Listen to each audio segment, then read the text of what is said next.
Buenas tardes, nuevamente los saluda Carlos Herrera en una emisión más, en un video más que estamos haciendo para poderles llevar esta capacitación en el área jurídica que tanto necesitan en el ejercicio de sus actividades. Esta es una capacitación que damos personalmente, pero la estamos haciendo a través de este video para que cada uno en sus casas, en sus hogares, puedan verlo las veces que quiera y puedan tener una clara idea, un concepto muy claro acerca de cuáles son las diferencias del derecho, cuáles son las áreas del derecho que la EPJ presta y cuáles son las diferencias entre una y otra. Para nadie es desconocido que en el ejercicio de la actividad de asesores comerciales seguramente se les van a presentar muchas preguntas acerca de algún asunto de tipo jurídico que ustedes no están en capacidad de responder, pero que seguramente después de esta capacitación van a tener una idea mucho más clara y más precisa acerca de qué áreas o qué asuntos corresponden a cada área del derecho y van a estar en una posibilidad mucho mejor, mucho más cómoda de responder las inquietudes. Así que bienvenidos entonces a esta capacitación del área jurídica y aprovechenla, escúchenla las veces que quieran, descárguenla en su celular y que seguro va a ser de mucha ayuda en sus tareas diarias. Bienvenidos. Empecemos por el concepto del derecho. ¿Qué es el derecho? El derecho, todos decimos yo tengo derecho a esto, yo tengo derecho a lo otro, pero rara vez nos dedicamos o nos dirigimos a establecer qué es el derecho. Es un concepto muy abstracto, muy genérico, pero en las normas, en el procedimiento jurídico colombiano, obviamente esa acepción derecho tiene una definición y es el conjunto de normas jurídicas que regulan la convivencia externa del individuo en sociedad. Recuerden, el conjunto de normas jurídicas que regulan ¿qué? La convivencia y la conducta externa de los asociados, de los ciudadanos. Ese es el derecho. Recuerden ese concepto de normas jurídicas que regulan ¿qué? La conducta externa. ¿Y qué es una norma? Entonces, en su sentido más general, la palabra norma significa una regla de conducta. Todos nos debemos a una conducta en sociedad, nos debemos comportarnos de una manera que no lesione los intereses ajenos. Recuerde que hay un principio que dice que mis derechos terminan donde empiezan los del otro. Y eso es lo que hacen las normas jurídicas, en su sentido más general. Regularnos nuestras conductas para que no lesionemos derechos ajenos ni nos desconozcamos como suele suceder y por de ahí la intervención de las autoridades.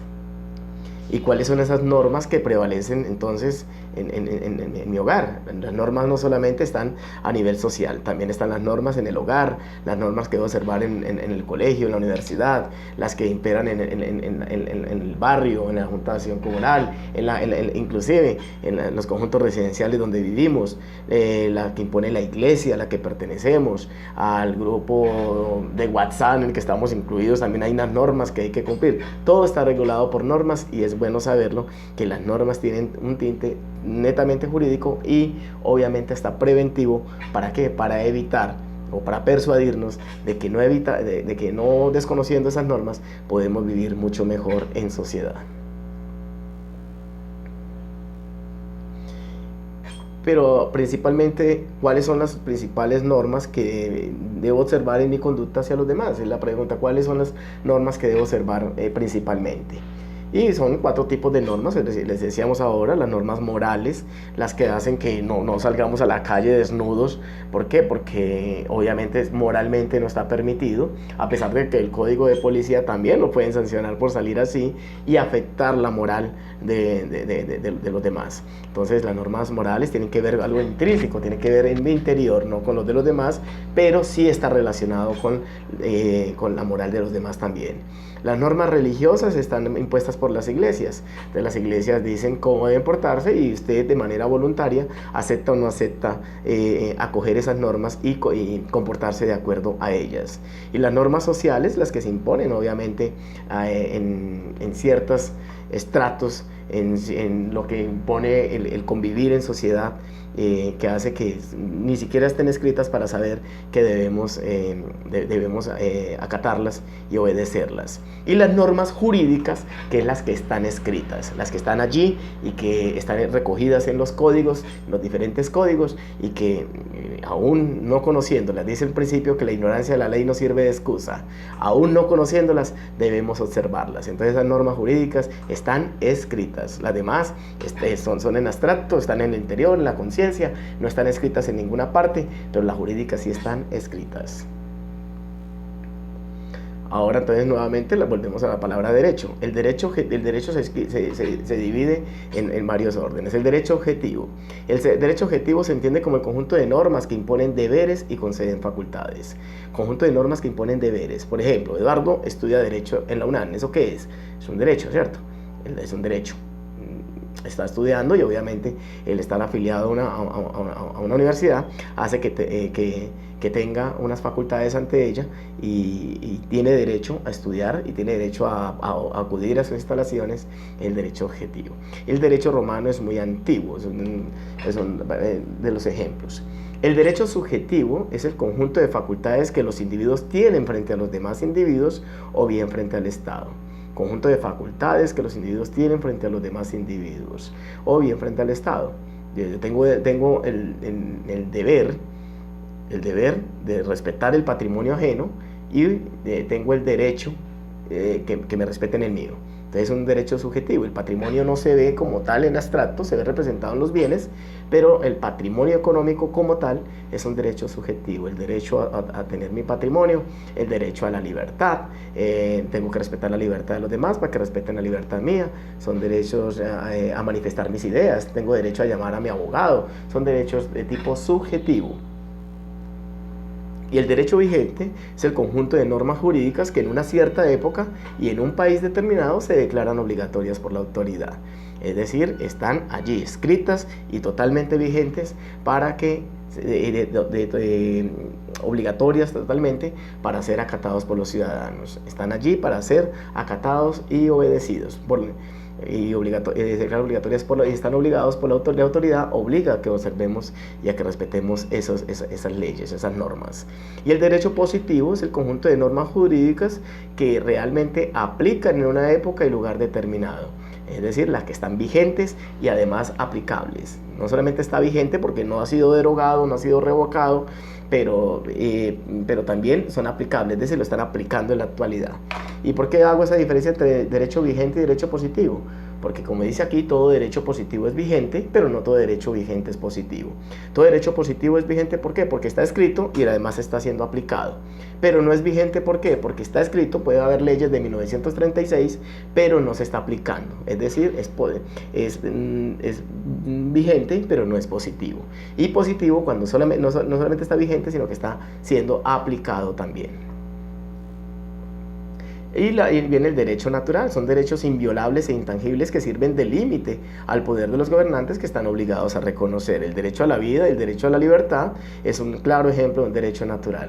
Por el solo hecho de nacer tenemos ese derecho a la vida, más y menos en un estado como Colombia, donde no existe la pena de muerte ni la de destierro. Entonces el derecho a la vida es un derecho que debe ser, es de total obligatorio para las autoridades y para los ciudadanos, respetar la vida de los demás para que se nos respeten los nuestros también. Entonces ya viene con la clasificación del derecho, que es el derecho público, el derecho privado y el derecho social. Entonces ahí vamos a definir cuál es el derecho público, el derecho privado y el derecho social. En el derecho público está el derecho constitucional, el derecho administrativo, ya los vamos a ver uno por uno, el derecho internacional público, el derecho penal, el derecho procesal. En el derecho privado ya encontramos el derecho civil, el mercantil y el internacional privado. En el derecho social está el derecho laboral, el derecho agrario, el derecho familiar y una rama de reciente creación que está muy de moda, que es el derecho ambiental y el derecho económico empresarial. Ahora vamos a entrar ya directamente a las áreas del derecho. ¿Cuáles son las diferencias básicas entre la una y la otra? Y está muy dirigido a las áreas del derecho que la EPJ presta a los usuarios. ¿Cuáles son las áreas del derecho que la EPJ está en condiciones de prestar a los usuarios, a nuestros clientes? Y cuáles son las diferencias entre cada una de ellas. El derecho penal. Cuando se habla de derecho penal se está hablando de delitos, ni más ni menos. El derecho penal solo tiene que ver con delitos. Y quien conoce de los delitos en Colombia es la Fiscalía General de la Nación, que es el encargado de investigar a los presuntos responsables de esos delitos y llevarlos ante los jueces, para que sea el juez quien condene o absuelva. Entonces, el derecho penal tiene que ver con el Código Penal. Está recogido en el Código Penal, lo pueden descargar por internet y ahí está todo el derecho penal, todos los delitos y está el Código de Procedimiento Penal, que es donde dice cómo se debe procesar a una persona por un delito que haya cometido. El Código Penal recoge los delitos, la definición de los delitos y las penas que imponen esos delitos, y el Código de Procedimiento Penal impone la forma, el modo del procedimiento para hacer esa investigación que conlleve a una condena o a una absolución. Entonces, el derecho penal, recuerde, son solamente delitos. El derecho civil. El derecho civil es el que trata las obligaciones, la rama del derecho privado que regula las principales relaciones civiles de las personas, el estado civil, la propiedad, los derechos reales, obligaciones, contratos, todo lo que sea obligaciones y contratos que no sean de carácter laboral son de competencia del derecho civil. Entonces, cuando le hablen de obligaciones entre personas o entre una empresa y una persona, o entre una persona y una empresa, todo lo que tenga que ver entre obligaciones y lo relativo al registro civil de las personas y a la propiedad se rige por el derecho civil. ¿Quién conoce el derecho civil? Pues los abogados civilistas son los que conocen todo lo que tenga que ver con obligaciones, con contratos, con derechos reales, con todas sus sucesiones. De alguna manera es el derecho de familia, pero también está recogido en el Código Civil.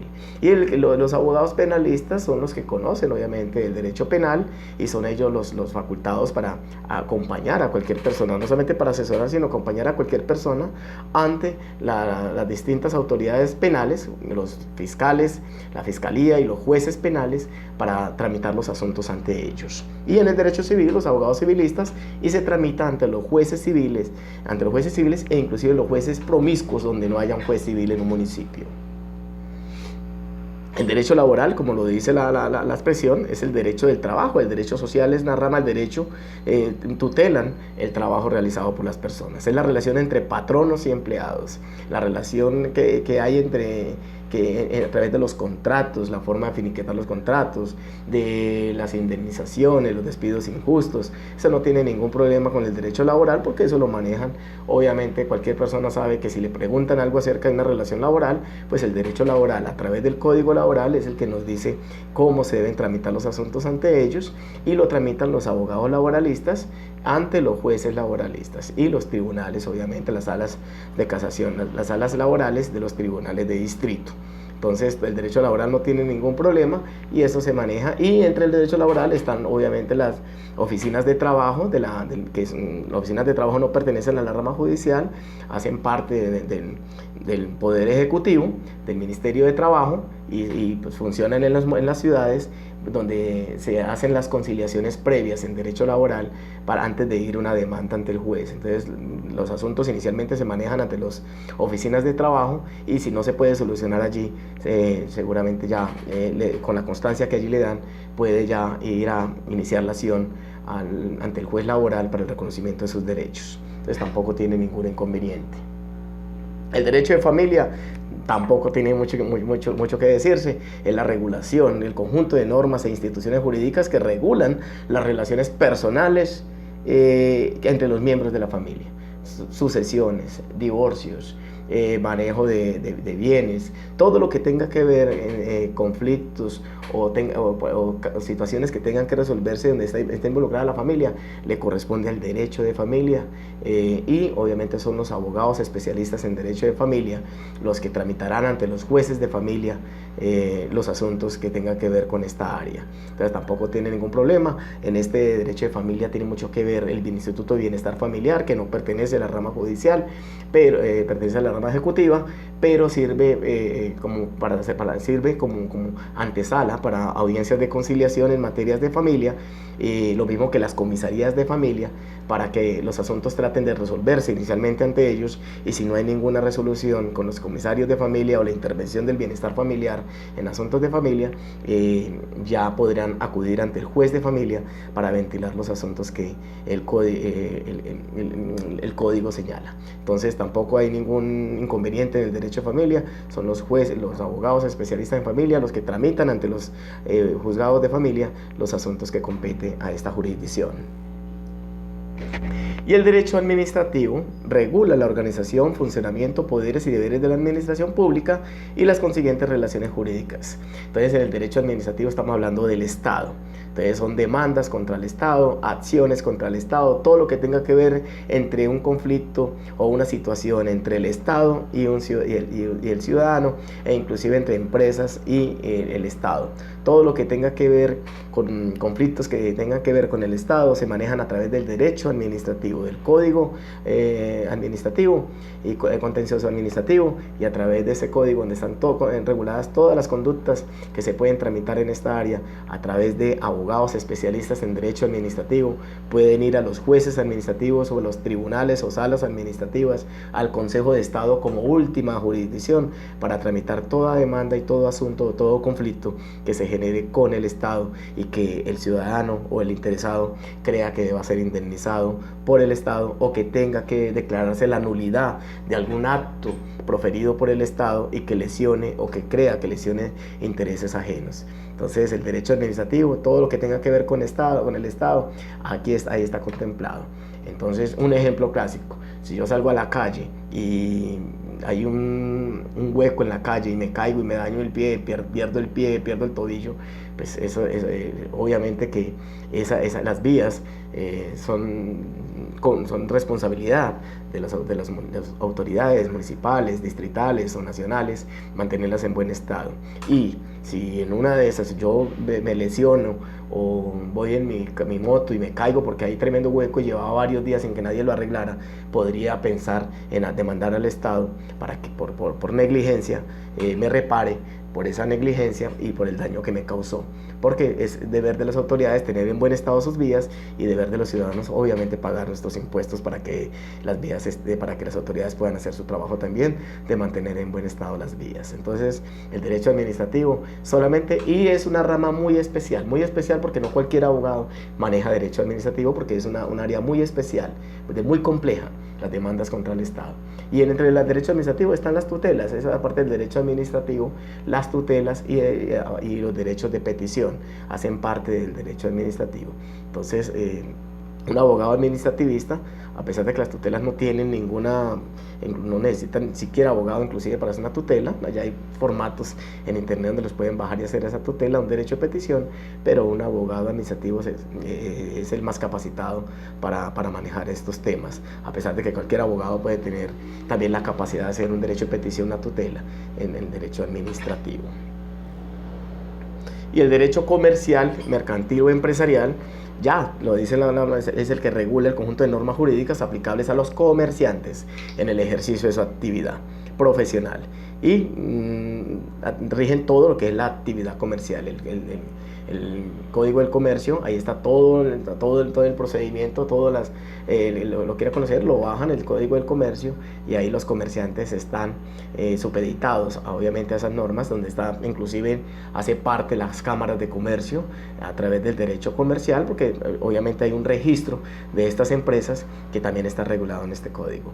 Entonces, el derecho comercial solamente rige en las relaciones entre comerciantes, e inclusive entre ciudadanos y el comerciante, porque también por derecho del consumidor también podría haber un conflicto entre un cliente y una empresa y un almacén que no quiere responder por la garantía, y obviamente a través del derecho comercial se puede manejar. Y el derecho empresarial pues ya rige todo lo que es la actividad empresarial y todo lo que engloba formar empresa, crear empresa y llevar empresa en Colombia. Entonces, ahí es donde...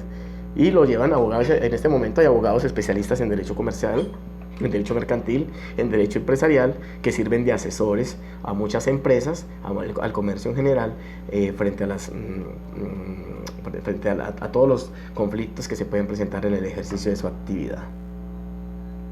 Y el derecho tributario, pues todo lo que es tributario son impuestos, parte del derecho financiero, que tiene por objeto de estudio el ordenamiento jurídico que regula el establecimiento y aplicación de los tributos, de los impuestos. Todo, entonces, ahí en este derecho tributario está incluida la DIAN, porque es la que maneja la parte tributaria en Colombia. Todo el manejo tributario en Colombia lo maneja la DIAN, y obviamente el Ministerio de Hacienda, que maneja todo lo que son los impuestos, todo eso lo manejan ellos. Y el derecho tributario, pues hay especialistas en derecho tributario que tienen mucho que ver inclusive con la parte contable, la contabilidad, todo en materia de impuestos. Hay un delito, inclusive el derecho tributario está muy conectado con el derecho penal, porque hay un delito que es la omisión del agente retenedor o recaudador, que es aquel comerciante que, teniendo la obligación que recaudando el valor de los impuestos por IVA, no los deposita a la DIAN, no los paga y se queda con ellos, y podrían ser denunciados penalmente ante la Fiscalía por omisión de agente retenedor, por no haber declarado y por no haber cancelado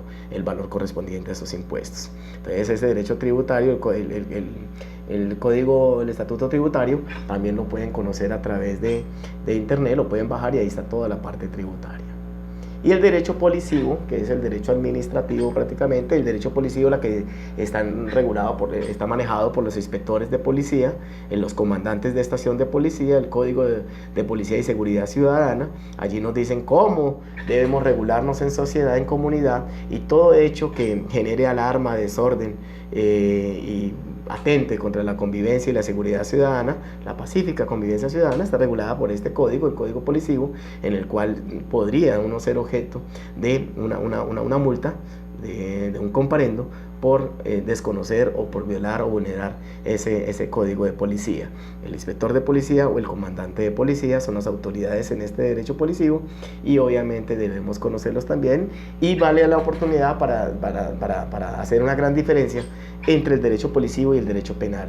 No todos los delitos, como decía al principio, los maneja la Fiscalía, no los maneja un inspector ni los maneja un comisario, los maneja la Fiscalía. Por constitucional y legalmente es la competencia de la Fiscalía investigar los delitos y acusarlos ante los jueces.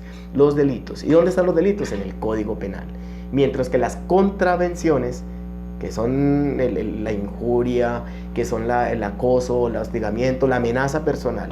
¿Qué es que me están amenazando de manera personal? Esas amenazas de tipo personal, dice el código, son de competencia de los inspectores de policía y de los comandantes de estación de policía.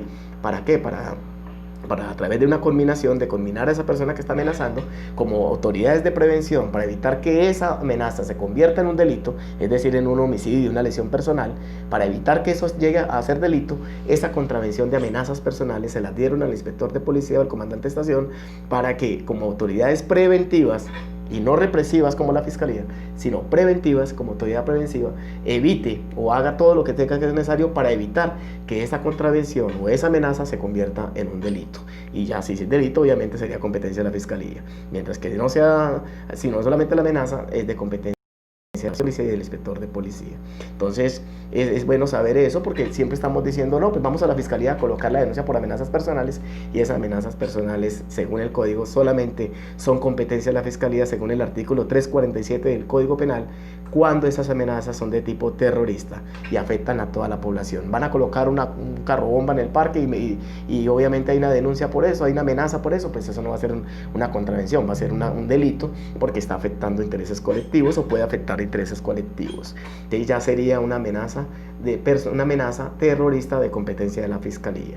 Y ciertas amenazas que el código señala que también no dejan de ser contravenciones cuando, dependiendo de la calidad del afectado, dirigentes sindicales, dirigentes gremiales, líderes sindicales, líderes sociales, se pueden convertir en delito, y porque la ley dice que hay ciertas excepciones que lo hacen convertir en delito, mientras que el grueso de las amenazas personales, que es que X amenazó a Y porque tenemos un problema y me amenazó que me va a matar, esa amenaza de tipo personal es de competencia de los inspectores y de los comandantes de estación de policía. Entonces es muy bueno que lo sepan para evitar obviamente confundirlo uno con el otro. Los delitos de competencia de la Fiscalía, las contravenciones que son las que están en el Código de Policía son de los inspectores de policía y de los inspectores de policía. Bueno, ya con eso yo creo que se trató de sacar al máximo una gran diferencia entre cada una de las áreas. Ya cuando estén en el ejercicio de actividad seguramente les van a preguntar, les van a decir, bueno, es que yo necesito colocar me lesionaron, a un familiar lo lesionaron, le metieron, no va a decir no vaya a un juez laboral, entonces tiene que ir al abogado penalista. ¿Por qué? Porque la lesión personal es un delito. Entonces es comenzar a diferenciar según lo que les comenten, y lo que no sepan, obviamente dejárselo o dirigírselo al departamento jurídico de la EPJ para que el departamento jurídico direccione a ese cliente hacia el abogado según la especialidad, según el área que corresponda, y evitar de pronto dar una información que no estamos en capacidad de dar. Bueno, señores, espero que les haya servido no solamente a ustedes, sino a todos aquellos que se han suscrito al canal y que querían conocer un poco más de la EPJ, la empresa promotora de justicia prepagada de Colombia, de la ciudad de Medellín.